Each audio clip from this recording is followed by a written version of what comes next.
The last customer. I work the closing shift at a supermarket just outside the city. We close at midnight. By then, the store is usually empty. Just me, my coworker Lisa, and our manager, Tom. Last Friday, around 11:45 p.m., the automatic doors opened. A man walked in. Tall. Thin. Wearing a faded brown coat and a baseball cap pulled low over his face. I asked if he needed help. He didn't answer. He just kept walking, slow and steady, toward the back of the store.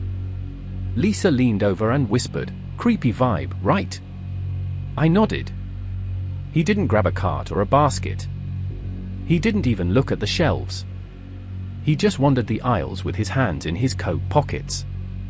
I kept doing my closing tasks, but every time I looked up, I saw him somewhere. Frozen in an aisle. Staring at nothing. At 11:58, Tom asked me to tell the customer we were closing. I walked to the frozen food section and found him standing in front of the glass doors. But he wasn't looking at the food. He was staring at his reflection.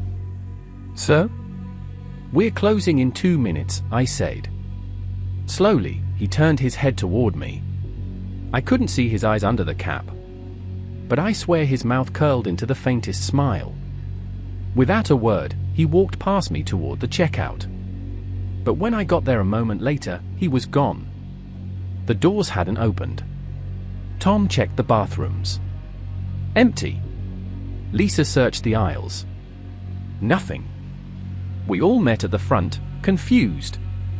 Tom said, "All right, let's just finish up and go home." As I was locking the doors, something caught my eye. The man was standing outside, facing the store. Hands still in his pockets. Head tilted slightly to the side. I stepped back, startled. Lisa came over to see what was wrong. But when she looked, he was gone again. That night, we all left together. I tried to forget about it. The next evening, halfway through my shift, I was restocking aisle 7 when I heard the automatic doors open. It was him. Same coat. Same cap. Same slow walk. I called Tom over immediately. But when we both looked toward the front, for the doors were closed. No one was there. That night, as I was leaving, I passed the glass doors and froze. On the other side, in the dark parking lot, the man stood perfectly still. No coat this time.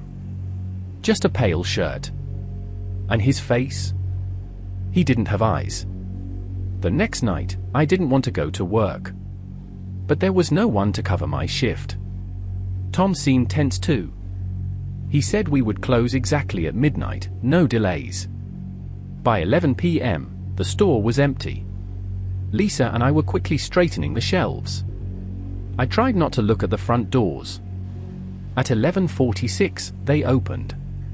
No footsteps. No sound. Just opened. The man walked in. This time, he looked directly at me. I could see his face fully now. Smooth skin. Too smooth. Like a mannequin. He walked toward the employee-only area. Tom rushed to intercept him. But when he turned the corner, there was no one there. We decided to check the cameras. On the footage, the doors opened. The man walked in. And then he walked straight toward the camera. The screen flickered and went black for 2 seconds. When it came back, he was gone. Tom went pale. He said there was something in this store before we ever worked here. That past employees talked about the last customer. Someone who only appears before closing. And no one knows what he's looking for. That night, I went home but couldn't sleep. At 3 a.m., my phone buzzed. A message from no number. A photo. It was me standing in aisle 7 earlier that night. But I hadn't taken it. The following day, I almost called in sick. But curiosity won. I wanted answers. When my shift started, Tom pulled me aside. He said he was going to check the storage room at the back of the store. The one that's always locked. The one I'd never been in. Lisa and I stayed at the front. Minutes later, we heard the automatic doors open. It was 10:37 p.m. The man entered. Only this time, his coat was dripping wet. The sound of water hitting the floor echoed through the empty store. With each step, the lights above him flickered. He didn't look at us.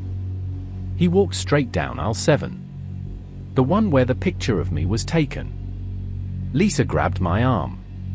"Don't follow him," she whispered. But I did. When I turned the corner, he was gone. In his place, the floor was soaked.